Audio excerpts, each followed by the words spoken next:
अभी सिर्फ हम बात कर रहे हैं और वो है कि कैसे इंडियन जो हिस्ट्री है और इंडियन कल्चर है और इंडियन पॉलिटिकल सिस्टम है वो एक बार आपको समझ में आ जाए। तो मैं इतनी मेहनत इसलिए कर रहा हूँ क्योंकि एक इतिहास के टीचर की एक जिम्मेदारी होती है कि वो अपने स्टूडेंट को इतनी गहराई से चीज़ों को पढ़ाए और गहराई से समझाए। चलें, तो डायनेस्टी हमारा निर्मित हुआ। हम क्या कर रहे हैं अभी अभी हम इतिहास के कालक्रम को समझ रहे हैं कि एक्चुअली में जो हमारा फंडामेंटल है वो डेवलप कैसे हुआ। हमारे फंडामेंटल में क्या है, हम इतिहास को जिस रूप में देखते हैं इतिहास उस तरह नहीं है। इतिहास फैक्ट का संकलन नहीं है। इतिहास ह्यूमैनिटी में सबसे कम मार्क्स पाने वाले का सब्जेक्ट नहीं है।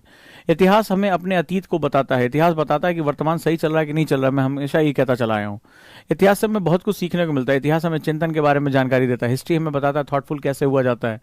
सबसे बड़ा जो मेरा उत्तरदायित्व है, जैसा मेरे कई स्टूडेंट ने मुझे भेजा भी, और मैं समझता हूं कि जो हालात बनते चले जा रहे हैं उस तरह भारत के लिए बहुत ही एक वक्त आ रहा है। ठीक है, मैं एक शिक्षक के रूप में मेरी क्या जिम्मेदारी मैं इसको बताता हूं और मैं क्या करने की कोशिश कर रहा हूं। मेरा उद्देश्य अगर जान जाओगे, मेरा पर्पस जान जाओगे तो तुम समर्थन या विरोध स्पष्ट रूप से कर पाओगे। चाहे तुम मेरा विरोध करो चाहे मेरा स्पष्ट करो, लेकिन तुम डायलेमा में नहीं रहोगे। मेरा मानना है कि जिस तरह से चाइना, अभी आज खबर आई कि लगभग 50% उसकी जीडीपी कर्ज में चली गई है। 50%, 52% के आसपास जा रही है। अमेरिका अपनी ही दिक्कतों में फंसा हुआ है। ब्रिटेन ब्रेग्जिट से बाहर हो गया। अब देखिए वहां पे क्या हालत होगी। वहां गैस नहीं है, वहां पे लोग पेट्रोल नहीं है। चारों तरफ अफरा तफरी का माहौल है। इधर जो इस्लामिक कंट्रीज हैं वो शरिया और गैर शरिया के बीच में फंस गई हैं। वो किधर जाएं? वो इस्लामिक अगर होती हैं तो शरिया अपने जिस रूप में सामने आ रहा है, शरीयत के रूप में अगर हम बात करें तो वो शरीयत जिस रूप में सामने आ रहा है वो आज के मॉडर्न युग में, कंप्यूटर युग में वो फैसिलिटेट नहीं कर रहा है। आज तुम स्त्री को बुर्के के अंदर नहीं रख सकते। आज वो तुम्हारी श्रम शक्ति का हिस्सा है। आज पूरी दुनिया में यही देखो, टॉप 3 में 2 लड़कियां हैं। अगर पढ़ने का इनको मौका ना दिया जाता तो ये कैसे जो है टॉप 3 में आती। तो ऐसा बहुत कुछ है जो बदलाव के साथ जा रहा है। और ऐसा नहीं कि सिर्फ ये हिंदुस्तान में हो रहा है, हर जगह ये बदलाव हो रहा है। लड़कियां बहुत अच्छा काम कर रही हैं। तो अब ऐसी कंडीशन में आज मध्ययुगीन यानी कि जो मेडाइवल टाइम का जो कानून है कि ये होगा वो नहीं होगा, पुरुष सब कुछ तय करेगा, वो आज के मॉडर्न युग में, सोशल मीडिया के युग में बड़ा मुश्किल होता चला जा रहा है। तो पूरी दुनिया ना फंसी सी तक दिखाई पड़ रही है। अब मुझे जो मैं कैलकुलेशन करता हूं मैप को लेकर बैठ के, तो मुझे ये दिखाई पड़ता है कि पूरी दुनिया में भारत के लिए संभावनाएं बहुत ज्यादा हैं। तो बेसिकली क्या है कि मुझे ऐसा दिखाई पड़ रहा है कि भारत में संभावनाएं पूरे विश्व में सबसे ज्यादा इस समय है, क्योंकि हमारे पास एक तो बड़ी युवा आबादी है, एक लोकतांत्रिक देश है, मजबूत सरकार भी है हमारे पास, और हमारे पास आईटी टेक्नोलॉजी, इंग्लिश की अच्छी नॉलेज है जो वैश्विक भाषा से हमें जोड़ती है, वर्ल्ड लेवल पे जोड़ती है। संसाधन है हमारे पास दुनिया की सबसे बड़ी कृषि भूमि है, एग्रीकल्चर लैंड है। ठीक है, और हमारे पास एक कल्चरल सेटअप है। तो मुझे अपने राष्ट्र में संभावनाएं दिखाई पड़ी। ऐसा लग रहा है कि वर्षों के बाद, मतलब अंग्रेजों की गुलामी, उसके बाद बहुत लंबे समय तक राजनीतिक उठापटक, वंचना, अभाव से हम निकल के पहुंचे हैं। तो मुझे लग रहा है बड़ा स्वर्णिम सा युग आ रहा है और हालात इतनी तेजी से बदल रहे हैं, इतनी तेजी से बदल रहे हैं कि हमें लगता था कि चाइना को हम पीछे नहीं कर सकते, लेकिन हो सकता है चाइना अपने ही जाल में फंस जाए। मेरी कैलकुलेशन है कि भारत एक राष्ट्र में उभरने का एक बहुत स्वर्णिम समय आ रहा है, गोल्डन टाइम आ रहा है हमारा। एज अ नेशन हम बड़ा तेजी से राइज कर सकते हैं, विश्व पटल पर जा सकते हैं, अपनी बहुत बड़ी आबादी को गरीबी से निकाल सकते हैं। जब एक नेशन राइज करता है ना तो उसके लोगों के जीवन स्तर बढ़ता है। कब तक हम सरकारी योजनाओं के दम पे बनेंगे, तुम्हें फलाना दे दिया जाएगा, गरीब बेचारा गरीब बना, वो मृत्यु को प्राप्त हो गया, संसाधन नहीं मिल रहे, हमारे बच्चों को स्कूल नहीं मिल रहा है, हमारे लोगों को बेसिक मूलभूत सुविधाएं नहीं मिल रही हैं, टॉयलेट की सुविधा तक नहीं है, स्त्रियों को जो खुले में शौच जाना पड़ता है, बहुत सी ऐसी समस्याएं जिनका अंबार लगा हुआ है। तो जब मैं राष्ट्र के उभरने की बात करता हूं तो मैं सिर्फ एक गौरवमयी अतीत को वापस वर्तमान में लाने की बात नहीं कर रहा हूं, एक जो है वो हमारा एक बहुत गोल्डन पास्ट रहा है उसको लाने की बात नहीं कर रहा हूं। मैं एक इकोनॉमिस्ट के नजरिए से देखता हूं तो मेरे राष्ट्र में कम से कम 2 वक्त का खाना तो सबको मिले। वो बच्चा जो कुपोषण सा शिकार है, स्टंटिंग का शिकार है, ठीक है, उसका वेट कम है, कम से कम उसको सही न्यूट्रिशन तो मिले, कम से कम वो स्कूल का मुक्त तो देखे। जब मैं कल भी अभी परसों में लौट रहा था रात में, तो गाड़ी के पास एक बच्चा भीख मांगते हुए, 2 बच्चे भीख मांगते हुए। अब ऐसी स्थिति, ऐसा डिलेमा क्रिएट हो जाता है कि मैं उस बच्चे को पैसे दूं या ना दूं।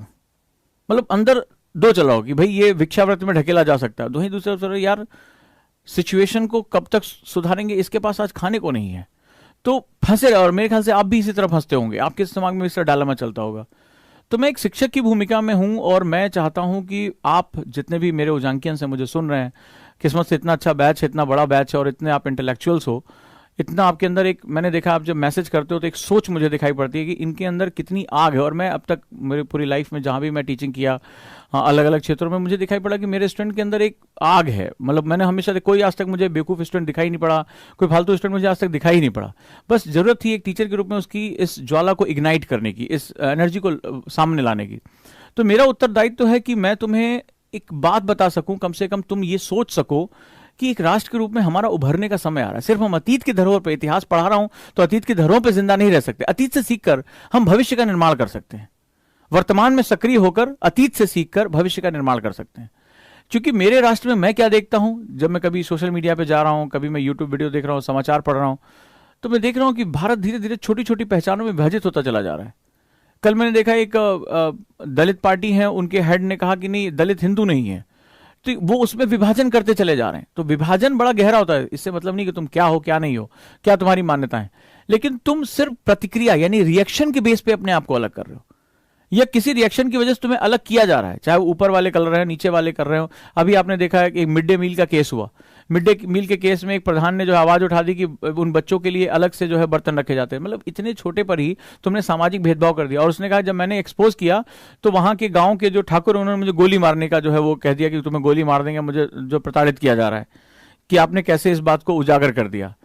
तो ये हमारे समाज की वो सच्चाई है, वो जड़वत, वो इनर्शिया है, जहां वो अपनी छोटी छोटी पहचानों, अपने छोटे छोटे राजनीतिक लाभों की वजह से वो फंसे पड़े। और मेरे ख्याल से आप मेरी बात से इत्तेफाक रखते होंगे, आप जो है वो इसको समझ रहे होंगे कि मैं आपसे क्या कह रहा हूं। न्यूज़पेपर में लगातार आया।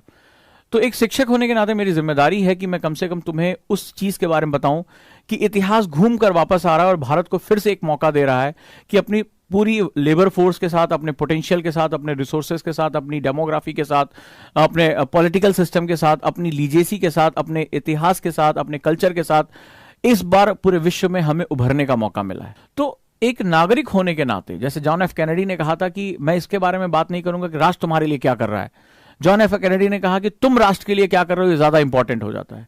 तो ये बहुत बड़ी बात हो जाती है कि हम लंबे समय तक, चूंकि हम अभाव में रहे, हम अपनी संस्कृतियों से कटे हुए रहे, हम नहीं जानते थे कि हम किस महान भूमि के पुत्र हैं या पुत्री हैं, हम किस महान संस्कृति की हम जो है वो एक धरोहर हैं।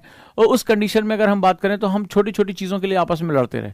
लेकिन अब वक्त आ गया है कि हम अपनी ड्यूटीज को भी निभाएं, अपने राइट्स के साथ साथ अपनी ड्यूटीज पे भी फोकस करें कि एक राष्ट्र के निर्माण में मेरा क्या योगदान है, एक शिक्षक का क्या योगदान है, एक विद्यार्थी का क्या योगदान है जो मुझे सुन रहा है, समझ रहा है।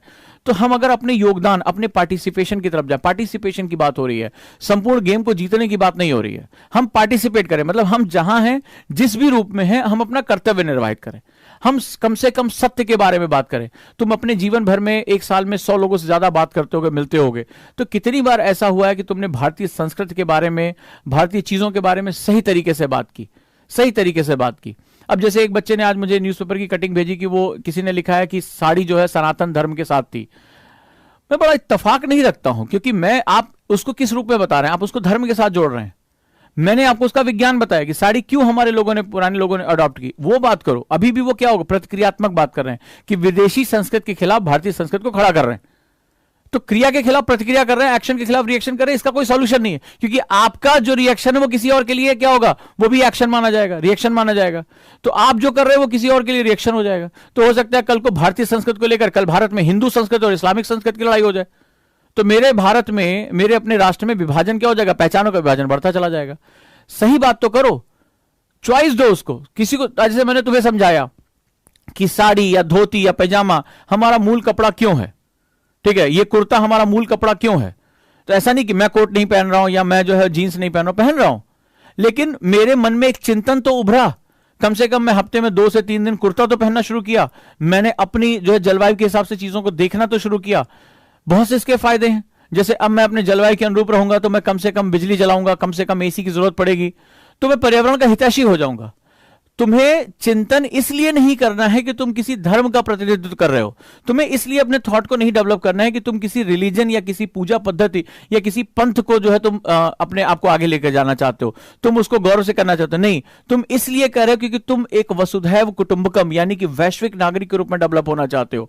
और भारत की भूमि में वसुधैव कुटुंबकम की बहुत ही गहरे बीज छुपे हुए हैं कि तुम एक ग्लोबलाइजेशन, एक वर्ल्ड नागरिक जिसे कहते हैं, वैश्विक नागरिक, वर्ल्ड सिटीजन के रूप में डेवलप हो सकते हो। तुम जलवायु परिवर्तन के प्रति अपनी जिम्मेदारी निभा सकते हो, तुम जल की बचत के लिए अपनी जिम्मेदारी निभा सकते हो, अपने जो महापुरुष हैं उनके आदर्शों को स्थापित कर सकते हो। इतिहास हमें बहुत कुछ गहराई से बताता है, राइट।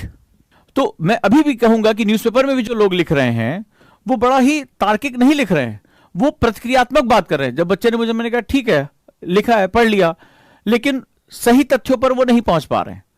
तो क्रिया प्रतिक्रिया में कल को क्या होगा, कोई हिंदू संस्कृति की बात कर देगा, भाई साड़ी हिंदू संस्कृति है, मुस्लिम संस्कृति, इसका मतलब तुमने कहा कि अगर ये साड़ी हिंदू संस्कृति है तो ये मुस्लिम संस्कृति नहीं है, ठीक है, ऐसा मुस्लिम संस्कृति नहीं है। जबकि संस्कृतियां जो होती हैं जलवायु और देशकाल के आधार पर होती हैं, पंथ के आधार पर नहीं होती हैं। संस्कृति ये है और ये धर्म है, ठीक है, जिसको तुम पंथ कहते हो या रिलीजन कहते हो वो ये है और संस्कृति ये है। तो तुम कैसे पंथ को संस्कृति के ऊपर ला सकते हो, तो मैथमेटिकली रॉन्ग है। क्लियर है। तो मुझे लगता है कि नियति मुझे हिस्ट्री तक लेकर आई है, जिस विषय को मैं एक्चुअली में नहीं कभी पढ़ाना चाहता था, ठीक है, मैं बच के भागता था, मैं नहीं पढ़ाना चाहता था कि नहीं, और कोई बड़ी इच्छा मेरी नहीं, लेकिन नियति कुछ कह रही है। कई बार जो है समय काल ऐसा चलता है कि आपको वो चीजें करनी पड़ती हैं जो आप नहीं करना चाहते हैं। मुझे पढ़ने चिंतन में मजा आता था, लेकिन मैं कभी इस विषय को कभी पढ़ाऊंगा इस विषय में सपने में भी मैंने नहीं सोचा था। चलिए मौका लगा है तो हम इसको देखते हैं, शायद मैं हो सकता है अपने सब्जेक्ट के साथ न्याय कर पा रहा हूं, या मेरी जो एक सोच है कि मेरी क्लास में इतने विद्यार्थी हैं कि उसमें से कुछ भी अगर उस समय चिंतन कर पाए, 10 लोगों से भी जाके बात करेंगे तो शायद हम एक राष्ट्र के रूप में उभर पाएंगे, क्योंकि राष्ट्र की शक्ति लोगों में छिपी होती है। एक राष्ट्र अपने लोगों से मिलकर बनता है। आगे बात करते हैं मौर्य एम्पायर, मौर्य साम्राज्य के बारे में। प्रमुख शासक इसके चंद्रगुप्त मौर्य, बिंदुसार और बिंदुसार का पुत्र अशोक। आज जब संस्कृत में लग जाता है उसका मतलब नहीं, तो जिसको शोक ना हो, जिसको दुख ना हो, वो अशोक कहलाता है। लिख लिया मौर्य साम्राज्य।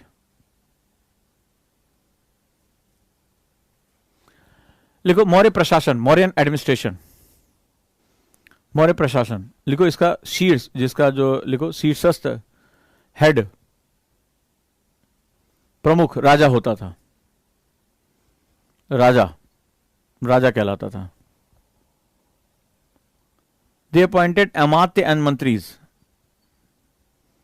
राजा अमात्य और मंत्रियों की नियुक्ति करता था। जैसे आज कैबिनेट बनाई जाती है हमारी, जिसको लगता है योग्य लोग हैं मेरा प्रशासन चलाने में मदद कर सकते हैं, अमात्य और मंत्रियों की नियुक्ति करता था।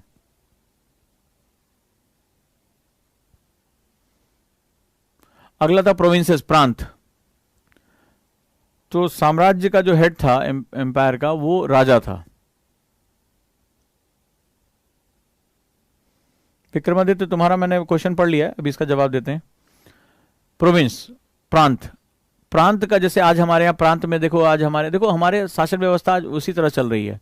हमारे स्टेट्स होते हैं, एक सेंटर होता है, तो सेंटर में जो है क्या प्रधानमंत्री हो गया, अब वो अपने मंत्रियों की नियुक्ति कर रहा है। फिर प्रोविंसेस में अब यहाँ पे थोड़ा सा एक अलग सेगमेंट, जैसे राष्ट्रपति के नाम पे शासन चल रहा है, तो प्रोविंसेस प्रांत। प्रांत का जो सीट्स होता था, जो हेड होता था प्रमुख, वो गवर्नर होता था, ठीक है, वो गवर्नर के रूप में था,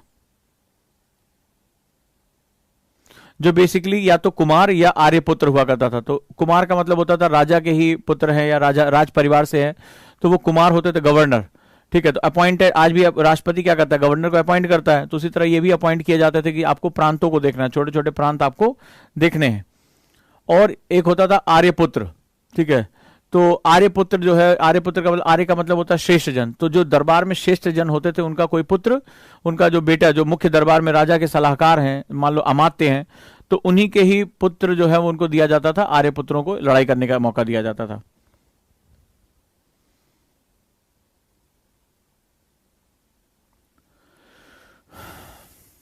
the provinces divided into districts. लिखो प्रांतों को विभिन्न जिलों में भाजा गया था, विभिन्न जिलों में विभाजित किया गया था, बांटा गया था। मधुर ने जैसे लिखा अशोक का गवर्नर ऑफ अवंती, अवंती का गवर्नर था ये। तो बेसिकली एक्चुअली क्या होता था, ये ट्रेनिंग के लिए भेजे जाते थे कि चले जाओ, यहाँ पर ट्रेनिंग भी होती थी, युद्ध छोटे छोटे करते रहते थे, प्रांतों की रखवाली करते थे घर से दूर रह के, तो उनको वो बेसिकली ट्रेनिंग हुआ करती थी। राजा अपने पुत्रों को ट्रेनिंग के लिए भेज दिया करते थे। नेक्स्ट वन, तो प्रोविंसेस को डिस्ट्रिक्ट यानी जिलों में बांटा गया, और इन जिलों को जनपद कहा गया। जनपद बताया था, जन का मतलब लोग, पद का मतलब चलना, जहां से लोग अपना कार्य कर रहे हैं, व्यवसाय कर रहे हैं, रह रहे हैं, तो जनपद हो गया, ठीक है। पद मीन्स पैर, चलना, जन मतलब लोग, पीपल, तो इन डिस्ट्रिक्ट को जनपद कहा गया। यही जिले जो हैं, आज हमारे जो जिले हैं वो हमारे उस समय जनपद हुआ करते थे। अभी भी देखो आप उत्तर प्रदेश में तमाम जनपद लिखा जाता है, जनपद फलाना, जनपद जौनपुर, ठीक है, डिस्ट्रिक्ट। तो ये प्राचीन समय से ही हमारी परंपराएं चली आ रही हैं। देखो, district was govern by 3 officials. District was govern by 3 officials. जिले का प्रशासन 3 अधिकारियों के हाथ में था।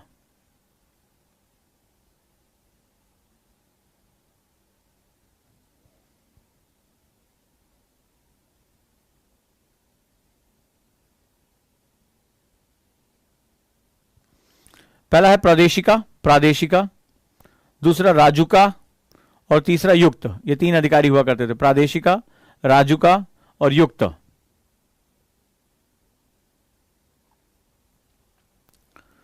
राइट, प्रादेशिका, राजुका और युक्त। अच्छा, नोट्स लिखने में कोई दिक्कत तो नहीं हो रही है? 1-2 लोगों का कमेंट आया था कि हिंदी में कराएं इसमें। ये किसी हिंदी या इंग्लिश वाले को कोई दिक्कत तो नहीं हो रही है? मैं जानना चाह रहा हूं। जितना शॉर्ट से शॉर्ट में कर सकता हूं उतना शॉर्ट से शॉर्ट किया है मैंने, ताकि एक बार में आपको पूरी चीज समझ में आ जाए।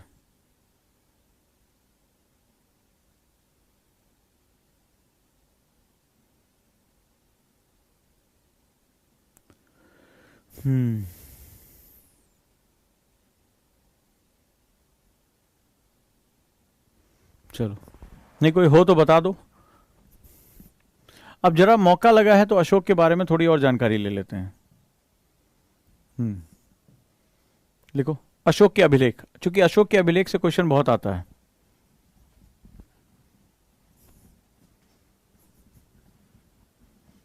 तो इंस्क्राइब जो इतना हमने इंस्क्राइब्स किए थे यहां पे अशोका के, लिखो अशोकास।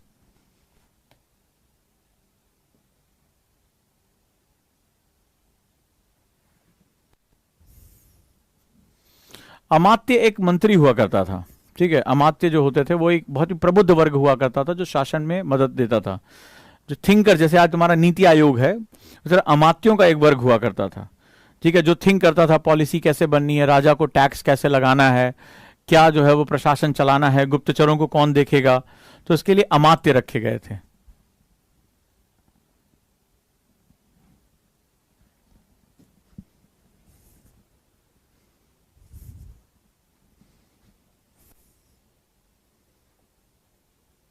चलो अशोक के अभिलेखों के बारे में, स्क्रिबलिंग्स ऑफ अशोका लिख लो। सबसे ज्यादा नाम अशोक शब्द कहां प्रयोग हुआ? लिखो अशोक में, अशोक की जगह सबसे ज्यादा नाम जो इस्तेमाल हुआ है प्रियदर्शी। लिखो mostly used, like mostly used. Ashok की जगह प्रियदर्शी नाम सबसे ज्यादा यूज हुआ है, एग्जाम में आया हुआ है, सारे क्वेश्चन आए हुए एग्जाम में। प्रीवियस ईयर पेपर आज उठाओगे, मैंने अशोक से संबंधित जितनी महत्वपूर्ण जानकारियां सब एक जगह डाल दी हैं, ठीक है। चलो दूसरा लिखो अशोक। अशोक नाम 2 जगह इस्तेमाल हुआ है, एक मास्की में, मास्की यानी आंध्र प्रदेश, कल मैप दिखाया था, मास्की में in Andhra Pradesh. Priyadarshi mostly use name in Ashoka scribblings and Ashoka in Maski and Gurjara, Gurjara अभिलेख में लिखा गया, गुर्जरा में, गुर्जरा एमपी में, मध्य प्रदेश। एक तीसरा नाम भी यूज किया गया, देवनाम प्रिय। देवनाम प्रिय निठार और उद्गोलम, ये 2 जगह जहां पर उसके जो है पत्थर के स्क्रिबलिंग्स मिली हैं, उसकी राइटिंग्स मिली हैं, तो वहां पर जो हमने इस्तेमाल किया है दैट इज देवनाम प्रिय, निठार में और उद्गोलम में। हाँ, पहले मैं पढ़ा चुका हूं शुरुआती दौर में, लेकिन कई बच्चों ने उस समय, चूंकि क्या था, मैंने यूट्यूब पे क्लास ली थी इसकी, तो चूंकि कई लोग होते हैं कि भैया ये तो यूट्यूब पे ले रहे हैं तो इसका मतलब ये प्रमोशन कर रहे होंगे अपने उसका। हालांकि मैं बड़ा गंभीर रहता हूं पढ़ाते समय, ठीक है, तो उनको लगता है कि भाई प्रमोशन कर रहे हैं तो भैया इसमें जो है जुड़ने की जरूरत नहीं, इसलिए दोबारा लिख लो। और अगर आज प्रीवियस ईयर पेपर लगाओगे, अशोक से संबंधित तुम्हारे मैक्सिमम क्वेश्चन इसी में हो जाएंगे, ठीक है, बाहर जाके कुछ नहीं पढ़ना पड़ेगा तुम्हें। चलो नेक्स्ट, अशोक की जो स्क्रिबलिंग्स थी उसका विषय यानी कि उसके अभिलेखों का विषय क्या था? सब्जेक्ट लिखो, subject of scribbling mostly administrative, प्रशासनिक, ज्यादातर प्रशासनिक, mostly administrative. Economic subject found in Rummindei, Rummindei का जो अभिलेख था, रुम्मनदेई की स्क्रिबलिंग थी, वो उसमें जो है वो केवल इकोनॉमिक सब्जेक्ट पाया गया, अदरवाइज एडमिनिस्ट्रेशन कैसे चलाना है यही इसका मेन सब्जेक्ट था। ये भी क्वेश्चन आया हुआ है। ज्यादातर प्रशासनिक, केवल रुम्मनदेई में आर्थिक विषय पाए गए, economic subject found in Rummindei scribbling. Done.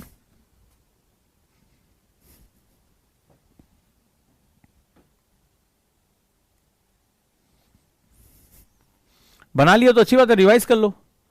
अच्छा, लिपि कौन सी थी, किस लैंग्वेज में बनाया गया? तो सबसे ज्यादा ब्राह्मी इस्तेमाल की गई है. लिखो ब्राह्मी, सबसे ज्यादा ब्राह्मी इस्तेमाल की गई है. और दूसरी लिपि है, राइटिंग का लैंग्वेज क्या था? खरोष्टी. खरोष्टी. खरोष्टी. खरोष्ट की खास बात क्या होती है, एग्जाम में पूछा गया है. ये दाएं से बाएं लिखी जाती है. मतलब जैसे आज उर्दू लिखते हैं ना, उर्दू ऐसे लिखते हैं ना, दाएं से बाएं. तो देखो लैंग्वेजेस का परिवार आपस में कहीं ना कहीं जुड़ा हुआ है. ठीक है, इसीलिए मैं भारतीय संस्कृत की बात करता हूं. अशोक को सबसे ज्यादा महान माना जाता है. ठीक है, हमारे साम्राज्य में दाएं से बाएं लिखी जाती खरोष्टी लिपि. कहां हमें देखने को मिली, कहां पर इस तरह के हमें स्क्रिबलिंग्स मिले? शाहबाजगढ़ी तथा मानसेहरा में. शाहबाजगढ़ी और मानसेहरा में इस तरह के खरोष्टी लिपि के हमें अभिलेख मिले. खरोष्टी लिपि के अभिलेख मिले. अच्छा, अशोक ने जो पत्थरों पर, ये भी देखो क्वेश्चन कहां कहां से पूछ लेते हैं. ठीक है, ये मैंने सारे क्वेश्चन से निकाले हुए हैं. मजा आया तुम्हें, आएगा कितना कितना वो डीपली जो है नॉलेज. एक बार ये भी देखना, ये मेरी हेडिंग्स है ना, इनको एक बार पढ़ने की कोशिश करना, तो तुम्हें पता चलेगा कि मतलब हर चीज क्वेश्चन बनाया उन्होंने. अशोक हो गए, बुद्ध हो गए, जैन हो गए, गुप्त वंश हो गया, ये सब तो फेवरेट क्वेश्चन है यूपीएससी के. इनके बिना तो यूपीएससी तड़पता रहता है, जल बिन मछली. तो पूछ लिया कि बताओ, सब कुछ ठीक है, बोले आपको सब कुछ बताओ पत्थर कौन सा था जहां पर वो बनाया गया? तो मोस्टली सैंडस्टोन्स. ठीक है, बलुआ पत्थर पे ये स्क्रिबलिंग यानी कि जो इन्होंने जो गढ़वाया था वो यही था. सारे क्वेश्चन आए हुए हैं प्रभु, सारे क्वेश्चन आए हैं. लेकिन तुमसे क्वेश्चन नहीं याद कराना है, तुम्हें बताना है कि किसी भी चीज पर कितना, मतलब अशोक के अभिलेखों पर कितने तरह के क्वेश्चन बनाए जा चुके हैं. नेक्स्ट लिखो. अच्छा, पूछ लिया कि अशोक के अभिलेख की खोज किसने की. मैंने तुम्हें पहले बताया था, ये हिंदुस्तानी बाद में खोज पर, पहले आए अंग्रेज, हमारा खोद के चले गए, और जो हमें खोजे अपने यहां लेकर चले गए, वहां से पढ़कर हमें बता देखो तुम्हारा इतिहास ऐसा रहा है. तुम ऐसे बोला, हाँ प्रभु, हाँ तुम सही कह रहे हो, हमारा इतिहास ऐसे ही था, हम तो है ही है बकलोल, बेकार आदमी है. तो उन्होंने हमें ऐसे ही पढ़ाया हिस्ट्री हमारी. ठीक है, हिस्ट्री हमें ऐसे ही हमारी पढ़ाई गई है. इसीलिए हम भारतीय सिर्फ नागरिकता के आधार पर भारतीय हैं, बहुत ज्यादा हमारी सोच भारतीय नहीं है. खोज हमारी किसने की इसकी, अशोक के अभिलेखों की? दिल्ली में टी फाइंडर, 1750 में उसने टी फाइंडर ने खोजा था, टी फाइंडर. और सबसे पहले रीड किसने किया था? दोनों अलग अलग क्वेश्चन पूछा था. सबसे पहले खोजा किसने था? Search is discover this, T finder, 1750 में. सबसे पहले पढ़ा किसने था, इस लिपि को पढ़ा किसने? अच्छा देखो, हमारा अभिलेख हमें नहीं पढ़ना आता था. ठीक है, हम सबसे पहले किसने पढ़ा? जेम्स प्रिंसेप ने. जेम्स प्रिंसेप ने सबसे पहले पढ़ा. First red by, decode by James Prinsep. अब इसने पढ़ के जो तुम्हें बताया, तुम हाँ हाँ हाँ भैया सही कह रहे हो, सही कह रहे हो, तुम बहुत बढ़िया कह रहे हो भैया, हम ऐसे करते चले आए. ऐसे ही हमारा इतिहास बना, पीढ़ी दर पीढ़ी हमने एक दूसरे को समझाया ऐसे ही.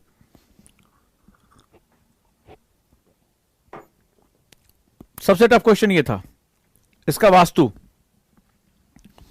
राइट.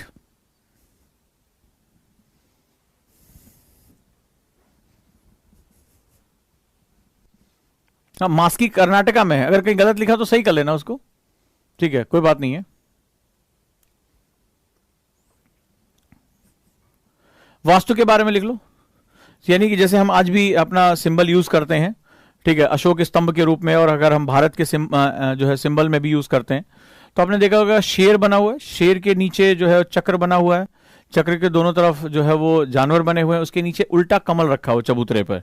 तो तुमने कभी भी जो है अशोक स्तंभ के रूप में जब हमारे भारत का प्रतीक चिन्ह देखा होगा, जब आप आईएएस बनोगे तो आपकी मेज पे मिलेगा आपको रखने के लिए. तो ध्यान से वो कैसे बना हुआ उसका हम जो है आर्किटेक्चर देखते हैं.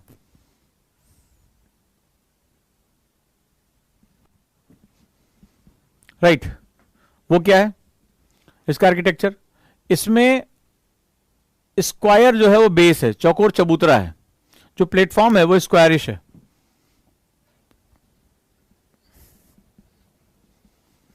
चौकोर चबूतरा, उसके ऊपर उल्टा कमल रखा है, inverted lotus on that. Right, on top of platform inverted lotus, उल्टा तुमने देखा होगा कमल उल्टे की तरफ से रखा हुआ है. दूसरा, ये गोलाकार है, बाहर से ये पेरीफेरी लेता है, गोलाकार है, यानी कि जो है राउंडेड है और एकल पत्थर से बना है, single stone, made by single stone, joints नहीं है इसमें। खास बात है, ये पूछा था, ऑप्शन में दिया था, क्या ये स्थापत्य संरचना है? नहीं, ये स्थापत्य संरचना यानी कि ये आर्किटेक्चरल स्ट्रक्चर नहीं है। स्थापत्य का मतलब जैसे किले जो बनाए जाते हैं, महल बनाए जाते हैं, ये स्थापत्य संरचना होते हैं। नहीं, ये मूवेबल थे, एक जगह से दूसरी जगह लेकर जाते थे। तो ये क्या होता था, ये जो है लैंडेड आर्किटेक्चर नहीं थे, ये स्थापत्य संरचना नहीं थी, ये मूवेबल थे, एक जगह से दूसरी जगह इन पिलर्स फॉर्म में लेकर जाते थे। क्लियर है? तो इसकी डिजाइन ऐसी थी। चलो, अब चूंकि मैंने कहा था कि भारत में जो है, हम जैसे इतिहास में हमें पढ़ाने का जो तरीका होता है वो बेसिकली हम ये देखते हैं, राजवंशों के बारे में पढ़ लेते हैं, युद्धों के बारे में पढ़ लेते हैं, वॉर्स के बारे में पढ़ लेते हैं, डेट्स याद कर लेते हैं, हमें लगता है कि यही इतिहास है। ठीक है, कुछ महत्वपूर्ण घटनाएं, क्रॉनिकोलॉजिकल स्टडीज हम इनकी कर लेते हैं, तो हमें लगता है कि this is the history and now we can able to understand the history. But UP जो एनसीईआरटीज है वो कहता है कि try to understand the history in a holistic way. केवल राजवंश यानी डायनेस्टीज, कुछ कुल यानी कि क्लान, ये अकेले जो है वो पॉलिटिकल सिस्टम को यानी उस समय का जो देश काल है उसके बारे में सब कुछ नहीं बता सकते।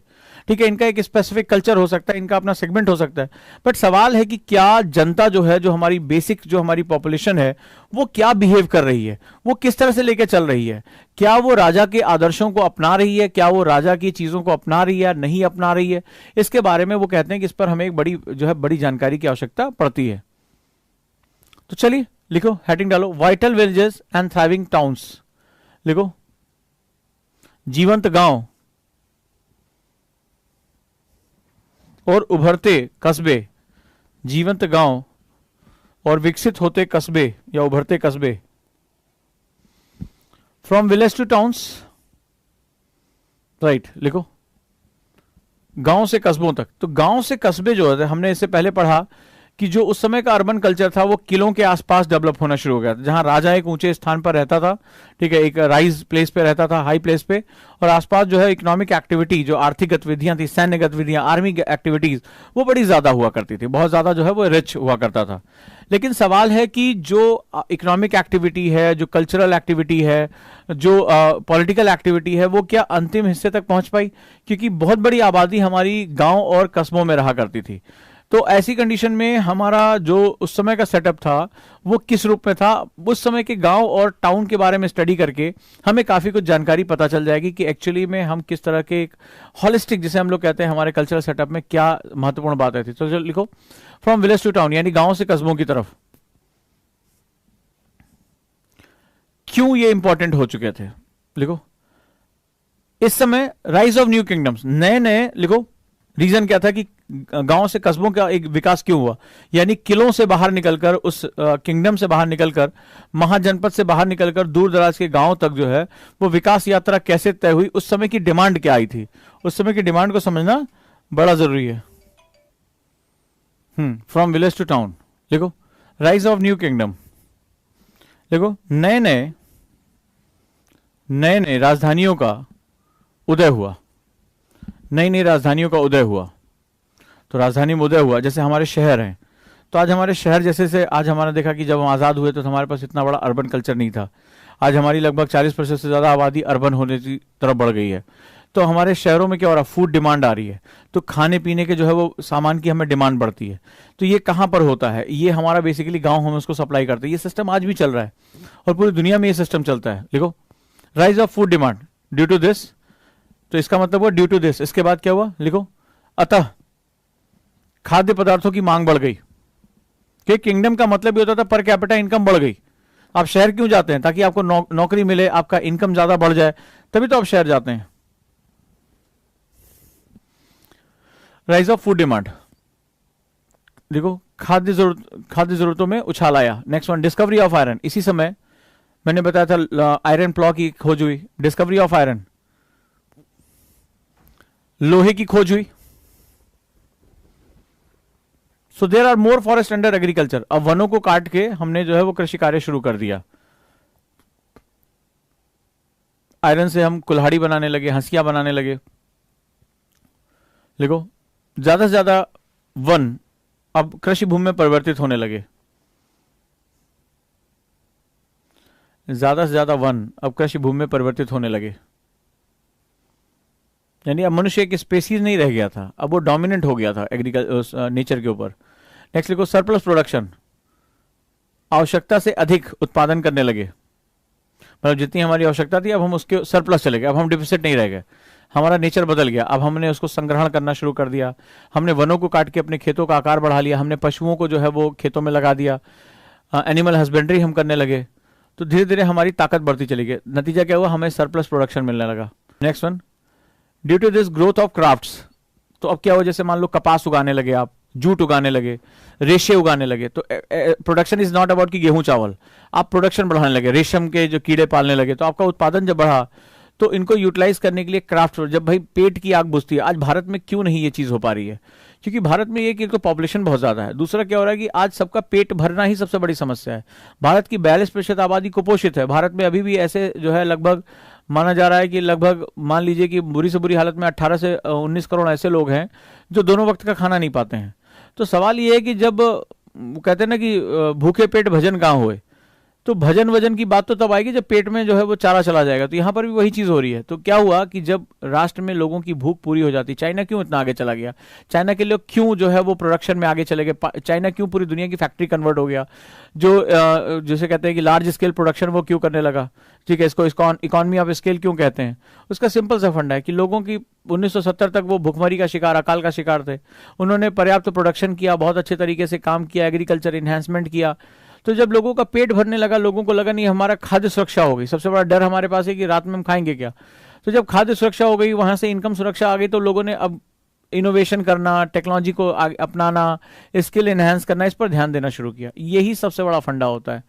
तो वो पहले भी चलता था, आज भी चल रहा है। तो जब भारत सोने की चिड़िया में कन्वर्ट हुआ, उससे पहले कुछ और भी चीजें हुई, ठीक है। हमने एग्रीकल्चर को, पॉपुलेशन इतनी ज्यादा नहीं थी, एग्रीकल्चर को डोमिनेंस किया, सरप्लस प्रोडक्शन किया हमने। तो नतीजा क्या हुआ कि लोगों की एक आजीविका सुरक्षित होने लगी, और उधर जो है वो जो राजधानियां थी वो डिमांड करने लगी, तो डिमांड करने वाले सप्लाई करने वाले आसपास आ गए।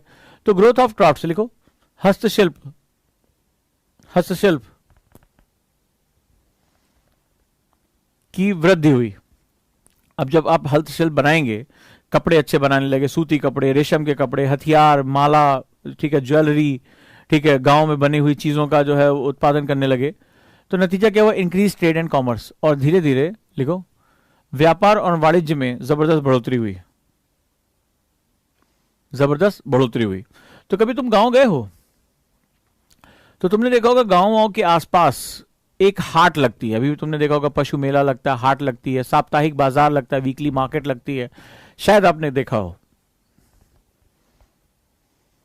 तो क्या होता है वहां पर, जैसे मान लो मैंने अपना सामान बनाया, तो जैसे हम लोग छोटे थे तो दादी हमारी जो है एक साप्ताहिक बाजार लगा करता था, तो गांव से 6-7 किलोमीटर दूर था। तो वहां पे क्या होता था कि शहर से बनी हुई वस्तुएं भी मिल जाती थी, हमें सब्जियां मिल जाती थी, आइसक्रीम मिलती थी, सबसे बड़ी बात है। तो मैं तो दादी के साथ इसीलिए जो है वो उनकी उंगली पकड़ के चल दिया करता था। 6-7 किलोमीटर चलने का भी लालच था कि हाँ चलो कम से कम वहां जाएंगे तो आइसक्रीम मिलेगी वहां पे। तो वो आइसक्रीम दिला के लेकर आती थी, या और भी जो खिलौने विलौने जो फूंक मारो तो आवाज करता था, उस समय यही सब लग्जरी हुआ करता था, और क्या था। तो वो खिलौने विलौने मिल जाते थे, साइकिल छोटी छोटी प्लास्टिक की मिल जाती थी, उस समय थोड़ी थोड़ी आनी शुरू हो गई थी, या तमाम जो है खिलौने मिल जाते थे। तो हमें लगता था कि ये चीज़ें जो है वो टाउन्स में या अर्बन, ये गांव में नहीं मिला करता था। जब हम गर्मियों की छुट्टियों में जाते थे तो हमें ग्रामीण मेलों में हमें ये चीज़ देखने को मिल जाती थी, आपने भी शायद देखा होगा। तो ये कल्चर हमारा आज का नहीं है, ये हम बहुत पहले से लेकर चल रहे हैं। तो क्या होता था कि उस पेरीफेरी में जो एक टाउन या एक मेथड होता था, वहां पर न्यू टाउन एंड सिटीज का डेवलपमेंट लिंक करते हुए डेवलपमेंट हो जाता था, और वहां इकोनॉमिक एक्टिविटी एक आते थे, जैसे एक गांव से गया, उस जगह पर एक बीच का हिस्सा होता है। टाउन का बेसिक कॉन्सेप्ट कस्बों का था कि वो लिंक करता था, टाउन जो होते, कस्बे जो होते हैं, वो शहर और गांव को लिंक करने वाले होते हैं। गांव से जो उत्पादक है, जो ट्रेड एंड कॉमर्स कर रहा है, जो उत्पादन कर रहा है, मान लो शहर के व्यक्ति को पनीर चाहिए, दूध चाहिए, उसने सुना है गांव का बड़ा शुद्ध होता है, तो आप क्या, वो उस मार्केट पे गए, वहां पे वो अपना सामान ले आकर उन्होंने बेचा, बेचने वाले पहुंचे और खरीदार होने वाले। तो डिमांड सप्लाई को जो मीट करने वाला कॉन्सेप्ट था वो टाउन्स थे हमारे। तो ये बहुत पुराना हमारा कॉन्सेप्ट चल रहा है, जिसकी वजह से क्या हुआ, there is a fringing township जो है वो डेवलप होने शुरू हुआ। लिखो लिखो emergence of new towns and cities. लिखो इसके कारण नए कस्बों और शहरों का जन्म हुआ या उदय हुआ। Next one, it was known as age of second urbanisation. इसे द्वितीय शहरीकरण का युग कहा जाता है। जब हमारे साम्राज्य बनने शुरू हुए तो द्वितीय शहरीकरण, पहला शहरीकरण तो हड़प्पा था, तो हम भारत में सबसे समृद्ध अर्बनाइजेशन कल्चर के लोग थे। दूसरा अर्बनाइजेशन शुरू हुआ जब धीरे धीरे ये रजवाड़े, धीरे धीरे शक्ति केंद्र जो है, इकोनॉमिक एक्टिविटी डेवलप हुए। It is known as the age of second urbanisation. ये इंपॉर्टेंट है ये वर्ड, ठीक है। तो उल्टा पूछा जा सकता है क्वेश्चन कि define the age of second urbanisation, ठीक है। पेपर 1 के लिए भी बड़ा इंपॉर्टेंट है कि द्वितीय शहरीकरण के युग से आपका क्या तात्पर्य है। क्वेश्चन लिखना चाहो तो लिख लो, द्वितीय शहरीकरण के युग से आपका क्या तात्पर्य है। What do mean by the age of second urbanisation. Next लिखो, फंक्शन ऑफ टाउन्स। इन कस्बों की क्रियाविधि क्या थी, लिखो कस्बों के कार्य।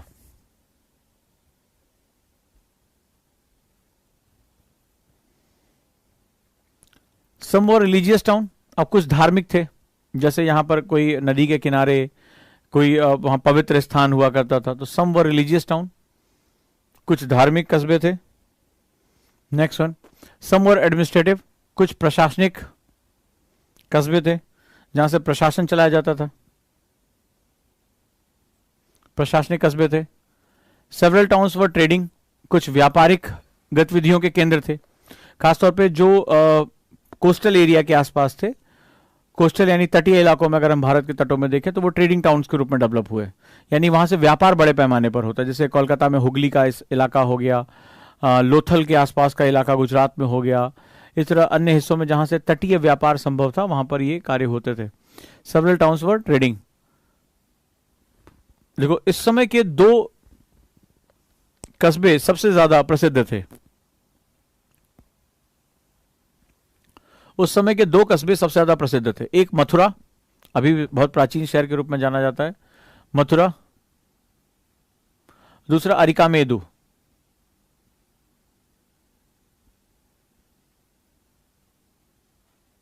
अरिकामेदु। तो मथुरा के बारे में अभी आप जानते हैं कि एक धार्मिक शहर है, एक रिलीजियस टाउन है, और कृष्ण की नगरी के रूप में भी जाना जाता है। तमाम इसको लेकर आपको बहुत सी चर्चाएं, बहुत सी चीजें पता होंगी, ठीक है। अभी भी ये सैक्रेड प्लेस के रूप में हमारे यहाँ हिंदुस्तान में जाना जाता है। तो ये basically second capital of Kushan, लिखो कुषाण की यह दूसरी राजधानी थी। बाकी इंफॉर्मेशन जब कुषाण पढ़ेंगे तब हम समझेंगे। कुषाण की दूसरी राजधानी थी। It was centre of temples and monasteries, यह मंदिरों और मठों का केंद्र था। Next one, they are known for art and craft, ये अपने कला और वास्तुकला के लिए, वास्तुशिल्प के लिए जाने गए।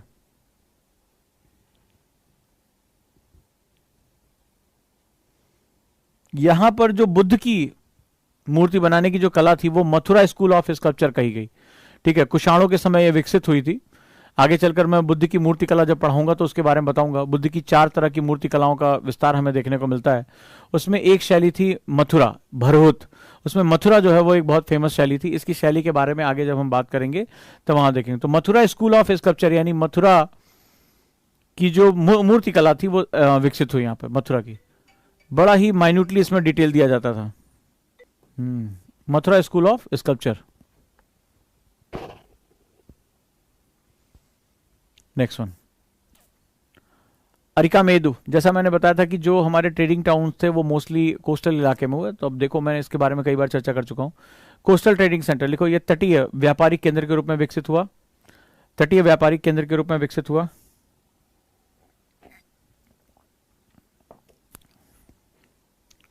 पॉटरीज वर फाउंड, यहां पर मृदभांड पाए गए, बड़े खूबसूरत मृदभांड पाए गए, यानी मिट्टी के बर्तन।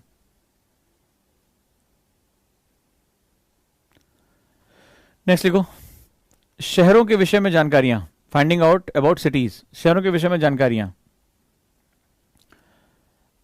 अब मुझे तुम बताओ, आज तुम तालिबान में मैं तुम्हें अफगानिस्तान भेज दूं और तुमसे कहूं कि वहां के ट्रेड, वहां की चित्रकला, नई मूर्ति कला, नई वास्तुकला, नया संगीत, इसके बारे में तुम हमें जानकारी दो। अब तुम्हें भेज दूं अफगानिस्तान, काबुल में उतार दूं, तुमसे इसके बारे में पूछूं कि बताओ चित्रकला कितनी विकसित हुई, मूर्ति कला विकसित होने का सवाल ही नहीं उठता। बानियान में मूर्ति थी बुद्ध की, वो भी उड़ा दी, बम से उड़ा दी जब सही से नहीं तोड़ पाए तो, और कई दिन तक बम लगाया उसमें।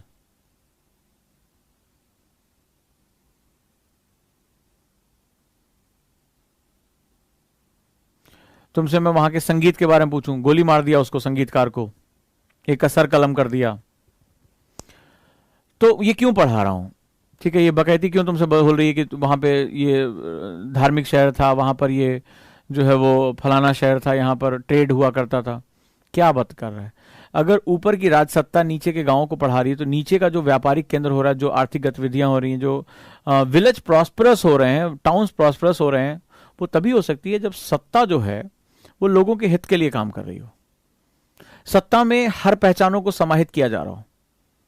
भाई तालिबान भी तो एक सत्ता है, तालिबान भी एक शासन है, हमेशा शासन रहा है। मुसोलिनी भी एक शासन था, हिटलर भी एक शासन था, तो रूलिंग तो थी। पर अगर ये शरीयत को छोड़कर और किसी पहचान को एक्सेप्ट ही नहीं कर रहे हैं, उसमें भी मारामारी कर रहे हैं, तो अब ऐसी कंडीशन में क्या होगा? पहचानों का संकट खड़ा हो जाएगा। डन। तो हमारे शहर और हमारे कस्बे हमारी पहचानों, उस समय की हमारी सत्ता के बारे में जानकारी देते हैं। यही बताने की कोशिश है कि क्या उस समय की सत्ता सहिष्णु थी, असहिष्णु थी, टॉलरेंट, इनटॉलरेंट थी, लोगों के हित के लिए काम करती थी। भाई मुझे व्यापार करना है, क्या बिना सड़कों के, बिना सरायों के व्यापार हो सकता था? राजा का कर्तव्य होता था। राजा रात में जाकर पहरेदारी करके वो देखता भी था कि जो सराय में नागरिक रुक रहे हैं, व्यापारी रुक रहे हैं, उनको सही से, मतलब कारवां चलता था, उनका कारवां हुआ करता था, मतलब बैलगाड़ियों का रेला चलता था, उनकी सुरक्षा हो रही है कि रास्ते में उनको कोई लुटेरे लूट तो नहीं रहे हैं, सराय जो है वो उसमें कोई दिक्कत तो नहीं हो रही है, हत्याएं तो नहीं हो रही है रास्ते में। तो ये राजा का कर्तव्य हुआ करता था, तभी तो उसके यहाँ व्यापार आगे फलेगा फूलेगा। नहीं तो कौन जाएगा व्यापार करने जान की बाजी लगा के? नावें अच्छी हैं कि नहीं, पोर्ट्स अच्छे डेवलप हो रहे हैं कि नहीं हुए हैं, बाजार अच्छे हैं कि नहीं। और फिर सवाल है कि बाजार में खरीदोगे क्या जब नागरिकों की परचेसिंग पावर पैरिटी अच्छी नहीं होगी? तो जब क्रय शक्ति क्षमता अच्छी नहीं होगी तो बाजार में तुम खरीदोगे नहीं कुछ। समझ गए ये क्यों पढ़ा रहा हूं? ये बताता है कि शासन तंत्र कितना महत्वपूर्ण होता है।